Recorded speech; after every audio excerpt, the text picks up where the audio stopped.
Dominion Power, in conjunction with other energy companies, have proposed a pipeline that spans across Virginia and North Carolina. The proposed pipeline ends in the tribal lands of Robeson County, where the Lumbee Indians reside.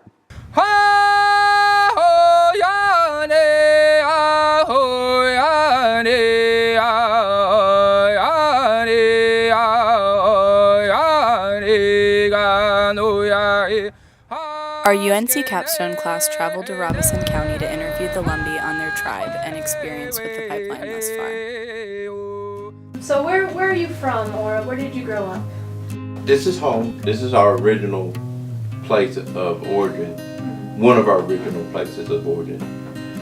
We do know that our people migrated in from all different directions. Other tribes came into this area for survival when they were dying out, and there may have been only 10 people left of their tribe.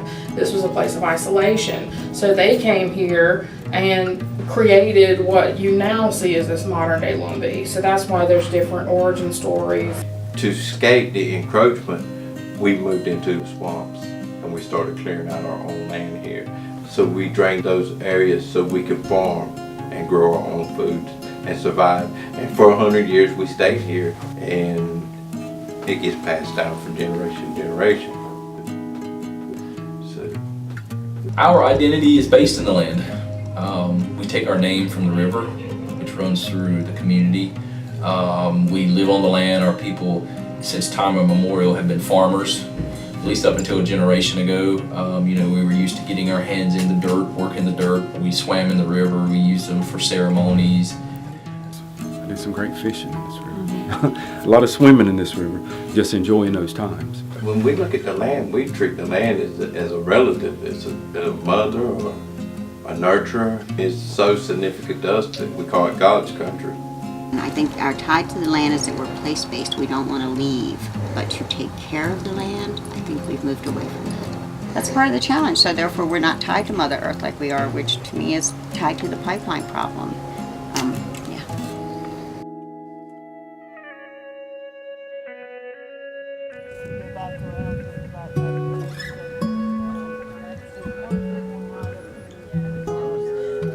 It's called a wigwam.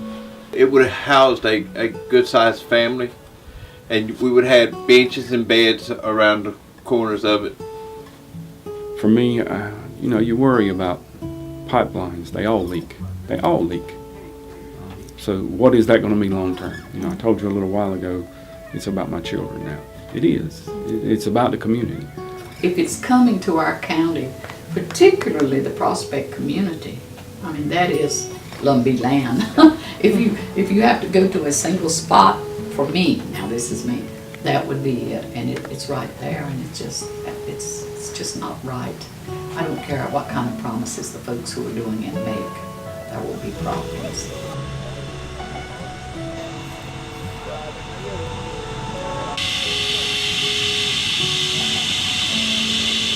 The Dominion or the other utilities tried to contact any of you all that have land in the proposed path? We haven't. I would be surprised if they did contact tribal leaders, because then tribal leaders would have reached out to their constituents, and then the issue would have probably been made more prominent in the community. I have a co-worker whose family has pipeline running through their yard, and I've heard her talk about the process that they went through, and it was pretty low key. I think they showed up at their house, talked with them, sort of insinuated that if they didn't sign the paperwork for the easement for the property, that they would be taken to court. So it's actions like that that just kind of leave you like, it's shady. So I don't know if they're violating any laws by what they did, but to me it just seems shady. I'm all about economic development. I'd love to prosper, but I want to know the cost first. And I don't have all the facts, but there's really only about 22 miles, 20 some odd miles in our county that are going to be affected. That'll bring some jobs, but I don't know if that's a long-term job. I think it'll be a construction temporary situation. Right now, I'd probably have to say I'm opposed. I'm open to discussion, but my first concern has got to be the folks that own the land, the climate, and my community. I serve on the Red Springs Planning Board, and solar was coming to town, and we had so much pushback against solar, So we had to have an education process for them around solar. Now solar is very well accepted in our community. What was shocking to me was that pipeline came through and all of a sudden the county commissioners and the town councils, that they're all adopting resolutions to be in support of it. And I'm like, wait, hello, wait.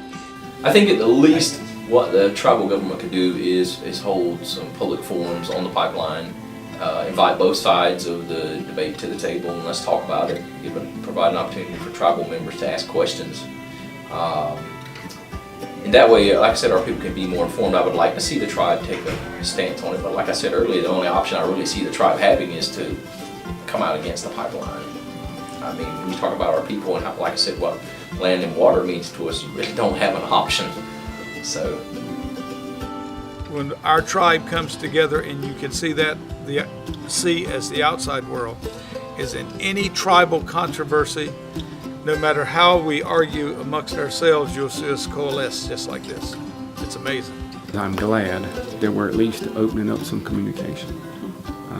Everybody's familiar with Standing Rock. We all are familiar with crude oil and Standing Rock, and I think the biggest problem there was lack of communication. You're going to hear good and bad from both sides. You're going to hear jobs, you're going to hear great tax revenue, you're going to hear it's going to impact the environment. You're going to hear eminent domain and I don't want my land taken. But just opening up some discussions so that we can hash through some of these things, get to what the real facts are, and just come up with a solution that's best for everybody, not just some.